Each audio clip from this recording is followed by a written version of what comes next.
Baiklah, Assalamualaikum warahmatullahi wabarakatuh. Shalom, Om Swastiastu, Namo Buddhaya, Salam Kebajikan. Halo semuanya, perkenalkan nama saya Muhammad Iqbal. Saat ini saya sedang menempuh pendidikan di Universitas Bangka Belitung, salah satu kampus negeri yang ada di Provinsi Kepulauan Bangka Belitung. Sebelumnya, saya berasal dari jurusan Agribisnis semester 2. Tujuan dibuatnya video ini adalah untuk memenuhi tugas ujian akhir semester dengan mata kuliah pendidikan kewarganegaraan. Topik yang akan dibahas pada video kali ini adalah tentang ketahanan nasional. Sebelumnya, pembahasan kali ini akan dibagi menjadi beberapa tahap, yaitu tahap pertama ada bagian pendahuluan, yang di tahap kedua ada kajian teori, yang di tahap yang ketiga ada hasil dan pembahasan, yang keempat ada bagian penutup.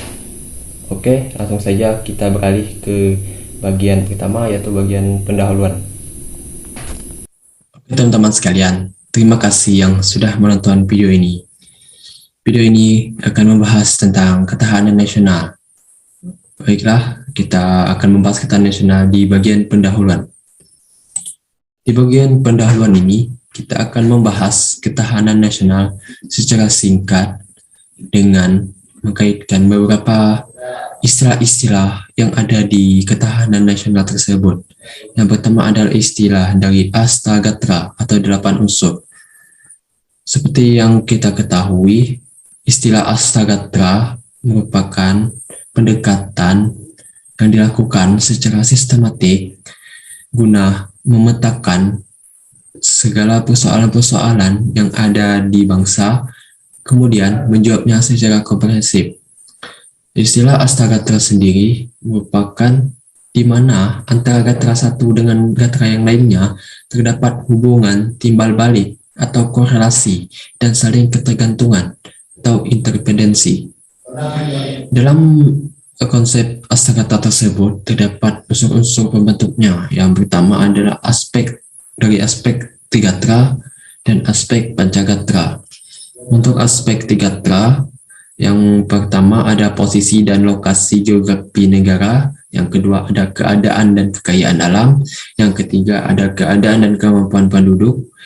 Nah, di dalam konsep Trigatra sendiri merupakan konsep atau aspek-aspek yang alamiah, yang bersifat alamiah atau memang sudah melekat pada negara tersebut. Oleh karena itu, unsur-unsurnya tidak akan pernah sama bagi setiap negara dan lebih bersifat relatif tetap. Dan untuk aspek Pancagatra, itu ada terdapat 5. Yang pertama ada aspek ideologi, yang kedua ada aspek politik, yang ketiga ada aspek ekonomi, yang keempat ada aspek sosial budaya, yang kelima ada aspek pertahanan dan keamanan. Nah, untuk aspek Pancagatra itu sendiri merupakan aspek sosial yang dimana aspek ini lebih bersifat ke dinamis atau bisa berubah-ubah. Baiklah, selanjutnya kita akan membahas ketahanan nasional dari segi ketahanan pangan. Jadi video ini kita akan membahas ketahanan nasional itu dari segi ketahanan pangan. Sebelumnya kita akan memahami perkataan menurut Wilhelm tahun 2007 tentang sektor pangan tersebut.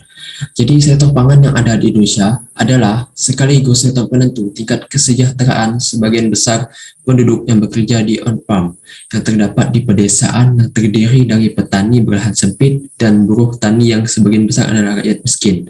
Tidak kalah pentingnya, pangan juga menentukan kesejahteraan konsumen miskin perkotaan yang sebagian besar porsi pendapatannya digunakan untuk konsumsi. Jadi, masalah ketahanan pangan ini adalah persoalan hidup dan mati yang jika diabaikan, maka kita akan mengalami malapetaka. Hudori, Februari 2008. Pembahasan selanjutnya tentang ketahanan nasional di bagian kajian teori. Untuk di bagian kajian teori, kita akan membahas ketahanan nasional menurut pendapat para ahli. Di sini saya mengutip dari Lembaga Pertahanan Nasional tahun 2018 tentang ketahanan nasional, di mana ketahanan nasional itu dapat dipahami dari dua sisi. Yang pertama sebagai konsep dan kedua sebagai kondisi. Ketahanan nasional sebagai konsep merupakan pengaturan dan penyelenggaraan kesejahteraan dan keamanan secara seimbang, serasi, dan selaras dalam seluruh aspek kehidupan nasional atau bisa dikenal dengan sistem.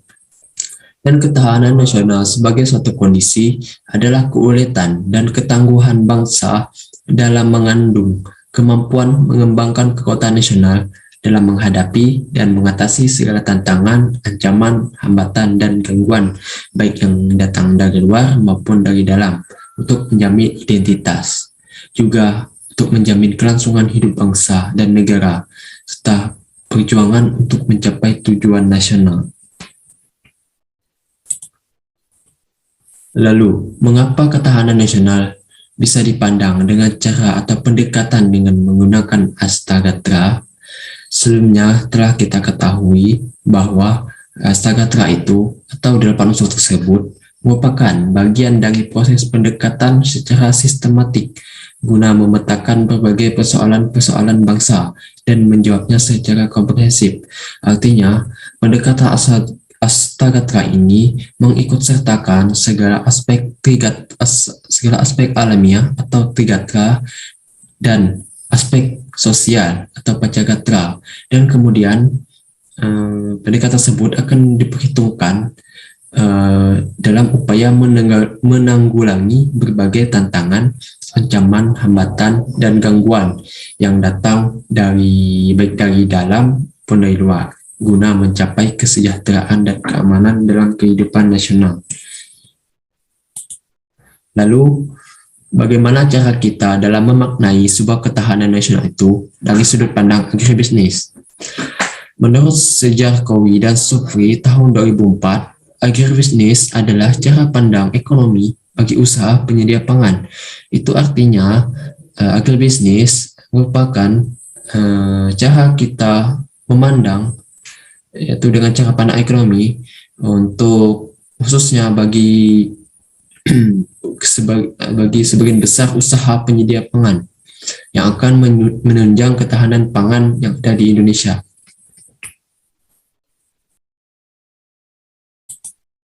Baiklah, selanjutnya kita akan membahas tentang ketahanan nasional di bagian hasil dan pembahasan. Untuk hasil dan pembahasan, di sini ketahanan nasional kita lihat dari segi ketahanan pangan. Lalu apa itu ketahanan pangan? Ketahanan pangan adalah kondisi di mana terjadinya kecukupan penyediaan pangan bagi rumah tangga yang diukur dari kecukupan pangan dalam hal jumlah dan kualitas, dan juga adanya jaminan atas keamanan seperti distribusi yang merata dan kemampuan membeli.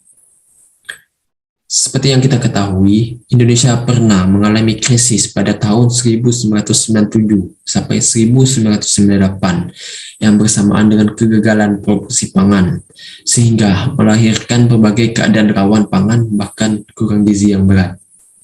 Lantas bagaimana tantangan ketahanan pangan nasional saat ini? Di sini saya akan mencoba menjawabnya dari sisi penyediaan pasokan atau penawaran. Yang pertama ada kendala sumber daya alam. Yang kedua ada dampak perubahan iklim global. Yang ketiga, pertanian Indonesia dicirikan atau didominasi oleh usaha tani skala kecil. Yang keempat, adanya ketidakseimbangan produksi pangan antar wilayah. Yang kelima, adanya proporsi kehilangan hasil panen dan pemborosan pangan yang cukup tinggi. Kemudian kita beralih ke sisi pemenuhan kebutuhan atau permintaan. Yang pertama adanya pertumbuhan penduduk yang tinggi beserta dinamika karakteristik demografisnya. Yang kedua ada pertumbuhan ekonomi 10 tahun terakhir yang cukup tinggi, yang di atas rata-rata 5% per tahun. Yang ketiga, ada perubahan selera konsumsi pangan yang mulai meninggalkan pangan lokal dan makanan tradisional. Yang keempat, ada persaingan permintaan atas komoditas pangan untuk konsumsi manusia. pakan ternak, bahan baku energi bio, dan bahan baku usinan pangan akan terus berlangsung dan semakin ketat. Lalu bagaimana cara pandang agribisnis dalam menanggapi tantangan ketahanan pangan nasional? Menurut Eva Ulroy, memandang agribisnis sebagai suatu proses koordinasi berbagai subsistem. Koordinasi merupakan fungsi manajemen untuk mengintegrasikan berbagai subsistem menjadi sebuah sistem. Artinya, di dalam agribisnis terdapat berbagai subsistem yang menjadi sistem dalam sebuah kegiatan, khususnya kegiatan pertanian dalam artian luas. Lalu bagaimana ruang lingkup sistem agribisnis? Nah, untuk ruang lingkup sistem agribisnis, yang pertama ada agribisnis hulu, yang kedua ada usaha tani, yang ketiga ada agribisnis hilir, yang keempat ada kelembagaan dan kegiatan penunjang. Untuk kegiatan atau sistem yang ada di ruang lingkup agribisnis ini sangat mempengaruhi suatu ketahanan nasional suatu bangsa, yang dimana di dalam sistem agribisnis ini mencakup seluruh kegiatan pertanian dalam artian luas, sehingga jika salah satu dari sistem subsistem tersebut mengalami hambatan, maka ketahanan pangan di suatu bangsa tersebut juga akan mengalami gangguan.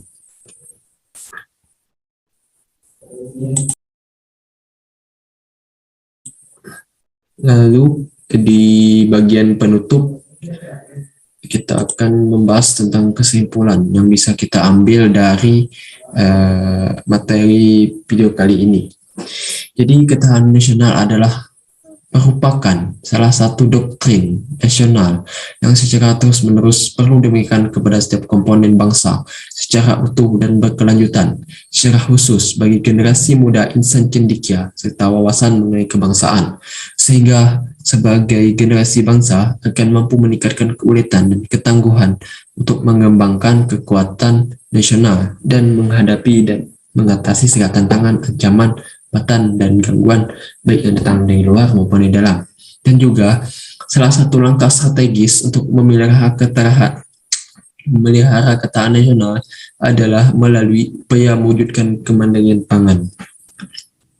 Kemandirian adalah suatu kondisi di mana tidak terdapat ketergantungan pada siapapun. Itu artinya kemandirian mengandung pengertian kemampuan diri sendiri untuk mencukupi kebutuhan pangan. Dan lebih jauh lagi, pada akhirnya harus berarti kejayaan yang pada dasarnya adalah kemampuan bersaing di tingkat global. Lalu bagaimana peran mahasiswa dalam menjaga ketahanan nasional melalui kemandirian pangan?